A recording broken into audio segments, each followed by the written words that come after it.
Video பார்க்குற எல்லாருக்கும் வணக்கம் நண்பா. எல்லோரும் நல்லா இருக்கீங்களா? நான் தான் உங்கள் ரகு. இன்றைக்கி நம்ம சேனல் எதை பற்றி பார்க்க போகிறோன்னா, டபிள்யூபிள்யூ நல்லா இல்லை, நான் ஏஇடபிள்யூக்கு போகிறேன் அப்படின்னு சொல்லிட்டு டபிள்யூபிள்யூவில் கோச்சிக்கிட்டு ஏஇடபிள்யூக்கு போனாங்கல்ல. டபிள்யூபிள்யூவோட கேவலமான நிலைமையில் இருக்கும் ஏஇடபிள்யூ ரெஸ்லர்ஸை பற்றி தான் இன்றைக்கி நம்ம பார்க்க போகிறோம். இவங்க எல்லாருமே டபிள்யூபிள்யூ நல்லா இல்லைன்னு சொல்லிட்டு ஏஇடபிள்யூக்கு போனாங்க. ஆனால் இப்போது ஏன்டா ஏஇடபிள்யூக்கு போனோம் அப்படிங்கிற மாதிரி ரொம்ப மோசமான சுச்சுவேஷனில் இருக்கிறாங்க. அப்படிப்பட்ட ரெஸ்லர்ஸை பற்றி தான் இன்றைக்கி வீடியோ பார்க்க போகிறோம். இது ஒரு என்டர்டைன்மெண்ட் டாபிக். வாங்க வீடியோக்குள்ளே போகலாம். அதுக்கு முன்னாடி சேனலுக்கு ஃபஸ்ட் டைம் வந்துருக்கோங்க, சப்ஸ்கிரைப் பண்ணி பெல் ஐக்கானை கிளிக் பண்ணி வச்சுக்கோங்க. தினமும் போடுற ரெஸ்லிங் செய்யல தமிழை தெரிஞ்சுக்கலாம். நீங்கள் மறக்காமல் ஒரு லைக் பண்ணிக்கோங்க நண்பா. நீங்கள் ஒவ்வொரு லைக் பண்ணும்போதும் உங்களை மாதிரியான புது ஃப்ரெண்ட்ஸ் வந்து நம்ம சேனலுக்கு வரதுக்கு ஒரு மிகப்பெரிய ஹெல்ப்பாக இருக்கும். ஸோ அதனால் நட்புக்காக ஒரு லைக் பண்ணிக்கோங்க. முதல்ல நம்ம யாரை பற்றி பார்க்க போகிறோம் தெரியுமா? மேட் ஹார்டியை பற்றி தான். டபிள்யூபிள்யூ ஒழுங்காகவே யூஸ் பண்ண மாட்டேங்காங்க. நான் ஏஇடபிள்யூக்கு போகிறேன் குதிக்கிறேன்னு சொல்லிட்டு போனார். ஆரம்பத்தில் மேட் ஹார்டியை பார்த்தீங்கன்னா ஏஇடபிள்யூ வந்து மிகப்பெரிய ஆளாக காட்டினாங்க. எத்தனை நாளைக்கு? 2 மாதத்துக்கு. 2 மாதத்துக்கு அப்புறமா தான் புது ரெஸ்லர்ஸ் வர ஆரம்பிச்சிட்டாங்கல்ல. அதனால் பார்த்தீங்கன்னா மேட் ஹார்டியை வந்து அப்படியே கலத்தி விட்டுட்டானுங்க. சரி, மேட் ஹார்டியை விட்டு தள்ளுங்க. இவரை நம்பி டபிள்யூபிள்யூ சண்டை போட்டுட்டு இருந்த ஜெஃப் ஹார்டி கூட டபிள்யூபிள்யூ விட்டு அவர் வெளியில் வர காரணமும், டபிள்யூபிள்யூ வந்து அவருக்கு வாய்ப்பு கொடுக்காத காரணமும் ஏஇடபிள்யூக்கு போகிறாரு ஜெஃப் ஹார்டி அப்படிங்கிறது தெரிஞ்சிருச்சு. கான்ட்ராக்டும் சைனிங் பண்ண மாட்டேன்னு சொல்லிட்டாரு. அதனால் டபிள்யூபிள்யூ அவரை ரிலீஸ் பண்ணிட்டாங்க. அதுக்கான வாய்ப்பையும் டபிள்யூபிள்யூ கொடுக்காம விட்டுட்டாங்க. ஏஇடபிள்யூக்கு போனதுக்கப்புறமாச்சு நமக்கான வாய்ப்பு அதிகமாக கிடைக்கும் அப்படிங்கிற மாதிரி நினச்சிட்டு இருந்திருக்காரு.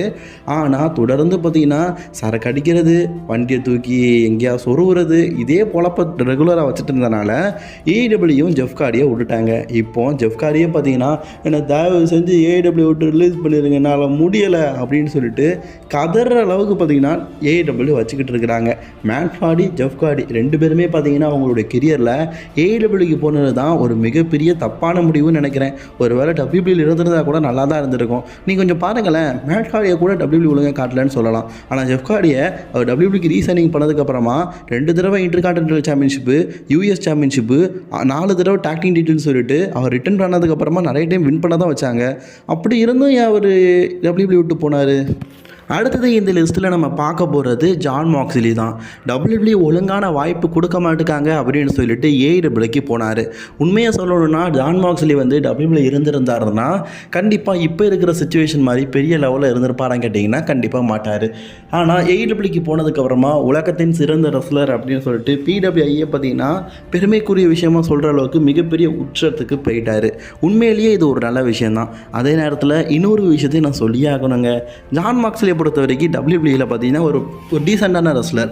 பிகாஸ் டபிள்யூபிள்யூ பொறுத்த வரைக்கும் பார்த்தீங்கன்னா ஏஇடபிள்யூக்கும் டபிள்யூபிள்யூக்கும் ஒரு சில வித்தியாசங்கள் உண்டு.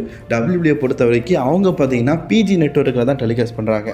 அதனால் ஆபாசமான விஷயங்கள்லாம் பார்த்தீங்கன்னா வாய்ப்பே இல்லை, பண்ணவே மாட்டோம் அப்படிங்கிறதுல ஸ்ட்ரிக்டாக இருப்பாங்க. ஆனால் ஏஇடபிள்யூ அப்படி இல்லை. ரத்த காட்சிகள், அதுவும் ஜான் மாக்ஸ்லியை பொறுத்த வரைக்கும் அவர் மேட்ச்னாலே பார்த்தீங்கன்னா தக்காளி சட்னி இல்லாமல் இருக்கவே இருக்காது. அந்த அளவுக்கு பார்த்தீங்கன்னா நம்மளே ஈஸியாக கணிச்சிடலாம். ஜான் மாக்ஸ்லி மேட்ச்னா பார்ப்பா, இப்போ மூஞ்சிலேருந்து தக்காளி சட்னி வரும், வந்துட்டா இது என்ன வெரைட்டியான தக்காளி சட்னி அப்படி நம்மளே கிண்டல் அடிக்கிற மாதிரி ஏடபிள்யூ பார்த்தீங்கன்னா பண்ணிகிட்டு இருப்பாங்க. சரி, அது மேட்ரு இல்லைங்க. மேட்ரு என்ன தெரியுமா? இப்போது ஜான் மாக்ஸ்லி வந்து டபிள்யூபிள்யூவில் இருக்கும்போது ஒரு சில விஷயங்களை பார்த்தீங்கன்னா அவாய்ட் பண்ணிகிட்டு இருந்தார். ஸோ அது வந்து நல்லா இருந்தது அப்படின்னு சொல்லலாம். குறிப்பாக பார்த்தீங்கன்னா இந்த ஹால்ஜகால், தம் அடிக்கிறது இதெல்லாம். ஆனால் ஏஇடபிள்யூக்கு போனதுக்கப்புறமா ஏஇடபிள்யூ பார்த்தீங்கன்னா ஸ்டோரி லைனுக்காக தம் அடிங்க, சிகரெட் அடிங்க அப்படிங்கிற மாதிரி சொன்னாங்க. ஆனால் அது அவரே ரெகுலர் ஆக்கி இப்போ முழு குடிகாரன் ஆகி நிற்கிறாரு. எதனால்? ஸ்டோரி லைனுக்காக ஆரம்பித்தது இப்போ அவரோட கெரியரையே பார்த்தீங்கன்னா முடிக்கிற அளவுக்கு வந்து நிற்கிது. ஐயோ பாவங்க, இதெல்லாம் பார்க்கும்போது பரிதாபமாக இருக்குது. அது மட்டும் இல்லாமல் ஒரு படத்தில் சொல்லுவாங்கல்ல, வடிவேலை பார்த்து கிஸ்ஸாக அடிக்கிற கிஸ்ஸு அது அப்படிங்கிற மாதிரி எங்கே பார்த்தாலும் பார்த்தீங்கன்னா எந்த ரெஸ்லரை பார்த்தாலும் கிஸ் அடிக்கிறதுக்கு தயாராக இருக்கிறாரு நம்மளை ஜான் மாக்ஸ்லி. சரிப்பா, அவருக்கு ஒரு சில பொண்ணுங்களை பிடிச்சிருக்குது, கிஸ் அடித்தா என்ன தப்பு நீங்கள் கேட்கலாம்.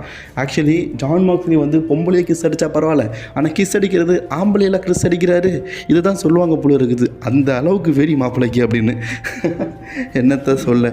அது மட்டும் இல்லாமல் இன்னொரு விஷயமும் இருக்குதுங்க. ஜான் மாக்ஸ்லியை பொறுத்த வரைக்கும் டபிள்யூபிள்யூ இதுக்கு முன்னாடியே ஆர்ஓஹெச்லாம் சண்டை போட்டார்ல, அப்போவே பார்த்தீங்கன்னா ஆம்பளைங்களுக்கெல்லாம் கிஸ் கொடுப்பாரு. இது அவருடைய சிக்னேச்சர் போல இருக்குது, ஆம்பளைங்களுக்கெல்லாம் கிஸ் கொடுக்குறது.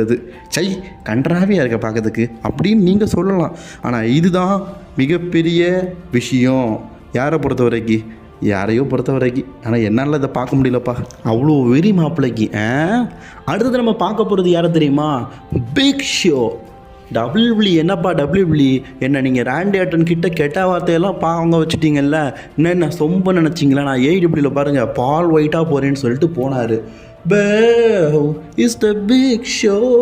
பிக் ஷோ பொறுத்த வரைக்கும் ஏடபிள்யூ செம்மையாக கட்டியிருக்காங்கப்பா. எப்படி தெரியுமா? அவர் இது வரைக்கும் ஏடபிள்யூ தோற்றதே கிடையாது. பின்ன மேட்ச் விளையாடினா தானே தோக்க முடியும்.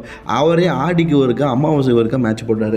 சரி, அப்போ ஏடபிள்யூவில் பிக் ஷோவுடைய வேலை என்ன அப்படின்னு கேட்டிங்கன்னா, ஏடபிள்யூக்காக உழைக்கிறது தான் பிக் ஷோவுடைய வேலை. அவர் ரசல் பண்ணுறாரான்னு கேட்டிங்கன்னா கிடையாது. ஏடபிள்யூக்காக உழைக்கிறாரு. எப்படி உழைக்கிறது தெரியுமா? அதர் ரசலிங் கம்பெனிக்கு போவார். ஒரு டிக்கெட் வாங்கினா ஒன்று ஃப்ரீங்கோ, ஏடபிள்யூக்கு வாங்கோ. ஒரு டிக்கெட்டு வாங்கினா ஒரு டிக்கெட்டு ஃப்ரீங்கோ, ஏடபிள்யூக்கு வாங்கோ. 2 டிக்கெட்டு வாங்கினா 3 டிக்கெட்டு ஃப்ரீங்கோ, ஏடபிள்யூக்கு வாங்கோ வாங்கோ வாங்கோ. இப்படி கூறுறதுக்கு மட்டும்தான் ஏடபிள்யூ வச்சுருக்கிறாங்க. அங்கே வேர்ல்டு லார்ஜஸ்ட் ஆஸ்திலி பிக் ஷோவை பார்த்தாலே பயங்கரமாக இருக்கும். நானும் ஓப்பனாக சொல்கிறப்ப எனக்கு சின்ன வயசில் பிக் ஷோவை பார்த்தாலே செம்ம பயமாக இருக்கும். பிக் ஷோ மாதிரி வெயிட்டாக இருந்தால் பாரு நான் பிக் ஷோ போகிறான் அப்படின்னு சொல்லிட்டு நம்மளாம் கலாய்ப்போம். அந்தளவுக்கு பிக் ஷோவை பார்த்தாலே எனக்கு கொஞ்சம் டெரராக இருக்கும்.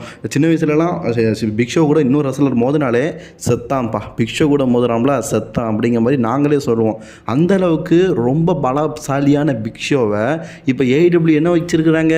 முறுக்கு வாங்கலையோ முறுக்கு அப்படிங்கிற மாதிரி ஒரு டிக்கெட் வாங்கினா ஒரு டிக்கெட் ஃப்ரீங்கோ, வாங்கலையா அதுக்காக வச்சுருக்குறாங்க. ஸோ அதுக்கப்புறமா ரூசேவ். டபிள்யூபிள்யூவில் காட்டிலும் ஏடபிள்யூ பார்த்தீங்கன்னா ரூசேவை நல்லா தான் காட்டினாங்களா? சரி, டபிள்யூபிள்யூவில் ஆரம்பத்தில் ரூசேவை பயங்கரமாக காட்டினாங்க, அப்புறம் மொக்க பண்ணாங்க. ஏடபிள்யூ நல்லா தான் காட்டினாங்க கொஞ்ச நாளைக்கு தான். டபிள்யூபிள்யூ பொறுத்த வரைக்கும் ஒரு சில விஷயங்களில் பாராட்டலாம், ஏடபிள்யூ ஒரு சில விஷயங்களை பாராட்டலாம். ஆனால் திட்டணும் அப்படின்னா ஒரு சிலரை பயங்கரமாக காட்டுவாங்க, இன்னொரு சிலர் வந்துட்டா இவரை கலத்தி விட்டுருவாங்க. அந்த மாதிரி தான் மீரோ அப்படிங்கிற கேரக்டரை ரூசே இருந்தார்ல, அவரை கலத்தி விட்டுட்டாங்க. சரி, உங்கள் ஒய்ஃபை எப்படியாவது ஏடபிள்யூக்கு கூட்டிகிட்டு வாங்கன்னு சொன்னாங்க. எனக்கு அப்போயே டவுட் இருந்துங்க, லேனா ஒன்றும் அவ்வளோ சிறந்த ரசலர் கிடையாது, ஏன் ஏடபிள்யூ வந்து எங்கள் ரசலிங் கம்பெனிக்கு லேனாவை கூட்டுவாங்க அப்படின்னு கெஞ்சிட்டு இருக்கிறாங்க அப்படின்னு பார்த்தா கடைசியில் இதுதான் புரிஞ்சிருக்குது. அதாவது டபிள்யூபிள்யூவில் பார்த்தீங்கன்னா அடுத்தவனுக்கு முத்தம் கொடுக்குறதுல ஸ்பெஷலிட்டிக்கான ஆள் யார்? நம்ம லேனா. அதே மாதிரி நாங்களும் ஏடபிள்யூவில் கொஞ்ச நாள் பண்ணுறோமே அப்படிங்கிறதுக்காக கூப்பிட்டு வந்துருக்குறாங்க. நம்ம ஆண்ட்ராய்டு இருக்கார்ல, நம்ம ஷார்லட் ஃப்ளேரோட ஒய்ஃபு, அவங்க கூட இப்போ கூட்டு சேர்த்து விட்ருக்குறாங்க. எதுக்கு? அதுதான் கூடிய சீக்கிரம் அதாவது ரூசேவுக்கு மட்டும் பொண்டாட்டி இல்லை போண்டாட்டியாக இருக்கா, எங்கே போனாலும் பங்கு பிடிச்சிக்கிறானுங்க. ஏடபிள்யூ உருவாக்குறதுக்கு காரணமே கோடி ரோட்ஸ். அண்ணா வாங்கண்ணா டபிள்யூபிள்யூ வந்துருங்கண்ணா, நம்ம ஏடபிள்யூ செம்மையாக இருக்கலாம்ண்ணா அப்படின்னு சொல்லிட்டு ஏடபிள்யூக்கு கூட்டிகிட்டு போனது யார்? நம்ம கோடி ரோட்ஸ். யார்? அவங்க அண்ணன் டஸ்டின் ரோட்ஸ். டபிள்யூபிள்யூவில் பார்த்தீங்கன்னா கோல்டஸ் கேரக்டர் இருந்தார்ல, அவரை டபிள்யூபிள்யூக்கு இல்லைருந்து ஏடபிள்யூ கூட்டிகிட்டு போனதுக்கப்புறமா பட்டு பயங்கரமாக காட்டானுங்க. அப்போ உனக்குள்ள அவ்வளோ தரமாக இருக்குதா அப்படின்னு ஒரு மாதம் வந்து திகைத்து பார்க்குற அளவுக்கு பயங்கரமாக இருந்தாங்க. ஒரு மாதத்துக்கு அப்புறம் அதான் கலத்து விட்டாங்களே. எப்போ கோடி ரோட்ஸ் வந்து டபிள்யூபிள்யூக்கு வந்தாரோ அப்போவே பார்த்தீங்கன்னா அவருடைய நிலைமை கதோகதி ஆகிட்டு, வயசான பெருசு, உனக்கு எதுக்கு மேட்ச், என்னைக்காச்சும் மேட்ச் விளையாடு, தோத்துட்டு போ அப்படின்னு சொல்லிட்டு ஏடபிள்யூ வச்சுருக்கிறாங்க. நம்ம கோடி ரோட்ஸ் ஒரு விஷயத்தில் நல்லது பண்ணிருக்காரு, இன்னொரு விஷயத்தில் கெட்டதும் பண்ணியிருக்காரு. அவர் ஏடபிள்யூ போனார்ல, அப்போ அவங்க அண்ணனையும் கூட்டிகிட்டு போயிட்டு ஒரு சில மாதங்கள் அவருக்கு ஒரு வாய்ப்புகள் கிடச்சிது. ஓகே, அவர் டபிள்யூபிள்யூக்கு போகும்போது அவங்க அண்ணனையும் சேர்த்து கூட்டி இவருக்கு போய் வேண்டியதானே. இப்போ இவர் மட்டும் டபிள்யூபிள்யூவில் சேஃபாக இருக்கிறாரு. அவங்க அண்ணனை பாருங்கள், ஐயோ பாவம். இதுதான் சொல்லுவாங்க, ஆழம் தெரியாமல் காலை விடக்கூடாதுன்னு. நீங்கள் பேசாமல் டபிள்யூபிள்யூலேயே இருந்திருக்கலாம், அங்கேயாச்சும் ஓரளவுக்கு காட்டினாங்க, இங்கே விளங்கிச்சு. ஸோ அதுக்கப்புறமா ஜாக் ராய்டர், அந்த த பீப்புள் அப்படின்னு சொல்லுவார், அவர் தானே, அவரே தான் ஜாக் ஹேக்கர் அப்படிங்கிற பேரில் பார்த்தீங்கன்னா இப்போதைக்கு 7 பேர் அசல் பண்ணிட்டு இருக்காரு. ஆரம்பத்தில் ஒரு வருஷத்தில் பார்த்தீங்கன்னா யாராலுமே நெருங்க முடியாத ஒரு பயங்கரமான ஹீல்டன் தனத்தை ஏடபிள்யூவில் பண்ணார். ஏன்னா அந்த காலத்தில் தான் ஏடபிள்யூ பெரிய ரசலர்ஸ் இல்லைல்ல. ஆனால் நாளாக டபிள்யூபிள்யூ ரசலர்ஸ் எல்லாத்தையுமே பார்த்தீங்கன்னா வளைச்சி போட்ட டோனி கான் இவரை கலத்து விட்டார். எம்எம்ஏ ரஸ்லிங் கம்பெனி, அதாவது ரியல் ஃபைட்டிங்கில் பார்த்தீங்கன்னா போயிட்டு ரியல் ஃபைட்டிங்கில் வின் பண்ணிட்டு வந்தாருங்க இந்த மனுஷன். சரி, அப்போமாவது கொஞ்சம் வாய்ப்பு கொடுப்பாங்கன்னு சொல்லி எதிர்பார்த்தரப்புல இருக்குது. ஆனால் இருக்கிற இடம் தெரியாமல் வச்சுருக்கிறாங்க ஏடபிள்யூ. இவரை பார்க்கும்போது பரிதாபமாக இருக்குது. அடுத்தது மார்க் ஹென்ரியா, அது வேறு லெவல் ஆளாச்சு அப்படின்னு நீங்கள் கேட்கலாம். வேறு லெவல் ஆளு தான், ஆனால் இப்போ கிடையாது. மார்க் ஹென்ரியை பொறுத்த வரைக்கும் டபிள்யூபிள்யூ இருக்கும்போது பயங்கரமாக இருந்தார். அவர் எதற்காக டபிள்யூபிள்யூ விட்டு போனார்னு சொல்லிட்டு யாருக்கும் தெரியாதுங்க. அப்பப்போ டபிள்யூபிள்யூ தலை காட்டுவார், ரசல் பண்ணுவார், போவார். ஆனால் திடீர்னு ஏடபிள்யூ வந்ததுக்கப்புறமா ஏடபிள்யூக்கே போயிட்டார். ஆனாலும் டபிள்யூபிள்யூ விட்டு கொடுக்க மாட்டார், அது ஒரு வகையில் நல்ல விஷயம் தான். இவருக்கு ஏடபிள்யூ என்ன வேலை கொடுத்துருக்காங்க தெரியுமா? ப்ரோடாப் பேசுகிறது. அது ஒவ்வொருத்தருக்கும் ஒவ்வொரு வேலை உண்டுலாங்க. பிக் ஷோ வந்து கடலை மிட்டாய் வைக்க அனுப்பிவிட்டாங்கல்ல, அப்போ இவருக்கு என்ன வேலை? புரோட்டா மாவை இப்போ செய்கிறது. டபிள்யூபிள்யூவில் பார்த்தீங்கன்னா பேக் ஸ்டேஜில் ப்ரொடியூசர்லாம் ஒர்க் பண்ணியிருக்காரு. இப்போ ஏடபிள்யூ என்ன தெரியுமா? ட்ரெயினராக ரஸ்லர்ஸ் வருவாங்களா, அவங்களுக்கு ட்ரைனிங் கொடுக்குறது. ஐயா உன்னை எந்த லெவலில் நான் டபிள்யூபிள்யூவில் பார்த்தேன், உன்னை பார்த்தெல்லாம் பயந்துருக்கேன் ஐயா. இப்போ உன்னை பார்த்தா பரிதாபமாக இருக்குது. அந்த லெவலுக்கு மார்க் என்ட்ரி இருக்கிறாரு. நீ அப்பப்போ வந்து ஒரு மேட்ச் விளையாடிட்டு போவியே, அப்போ கூட நான் சந்தோஷப்பட்டேன். ஆனால் இப்போ ஏடபிள்யூவில் போய் புரோட்டாமாவை பேசுகிற பற்றியா, உன்னை பார்த்தெல்லாம் பயந்தேனா. அதுவும் நீ மிந்தி முடியெல்லாம் வச்சுட்டு இருந்து எனக்கு முன்னாடி அப்படியே எசைக்கிற மாதிரி இருப்பேன். பார்க்கறதுக்கே பயங்கரமாக இருக்கும். அந்த அளவுக்கு பார்த்தீங்கன்னா செம்ம ஆளுங்க. ஆனால் இப்போ புரோட்டா மாவு பேசுகிறத பார்க்கும்போது எனக்கே கொஞ்சம் கண்ணு கருக்க தான் செய்யுது. இதில் நான் ஒரு சில ரெஸ்லர்ஸை சொல்லியிருக்கிறேன். ஆனால் சில ரெஸ்லர்ஸ் வந்து ஏடபிள்யூலேருந்து டபிள்யூபிள்யூக்கு வந்திருக்கிறாங்க. சில பேர் டபிள்யூபிள்யூலேருந்து ஏடபிள்யூக்கு போயிருக்கிறாங்க. நம்ம பேஜாக இருக்கட்டும், நிறைய ரெஸ்லர்ஸ் இருக்கிறாங்க. இப்போ கரண்ட்லி ஏடபிள்யூ வேர்ல்ட் சாம்பியனாக இருக்கிற எம்ஜேஃபாக இருக்கட்டும், இவங்களெல்லாம் ஏடபிள்யூ ஒழுங்காக தான் யூஸ் பண்ணுறாங்க. ஆனால் சில பேருக்கு தான் ஒழுங்காக யூஸ் பண்ணுறாங்க, ஆனால் அதை தவறான முறையில் யூஸ் பண்ணுறாங்க. ஜான் மாக்ஸ்லி, மிரோ மாதிரி அவங்களுக்குலாம் வாய்ப்பு இருக்குது. என்ன அவங்க பொண்டாட்டி யூஸ் பண்ணுறது, கஞ்சா அடிக்க வைக்கிறது, இந்த மாதிரி யூஸ் பண்ணுறாங்க. டபிள்யூபிள்யூவில் நேர்மையாக பயங்கரமான ஆளை பார்த்தவங்க இங்கே போய் இந்த மாதிரி பண்ணும்போது கொஞ்சம்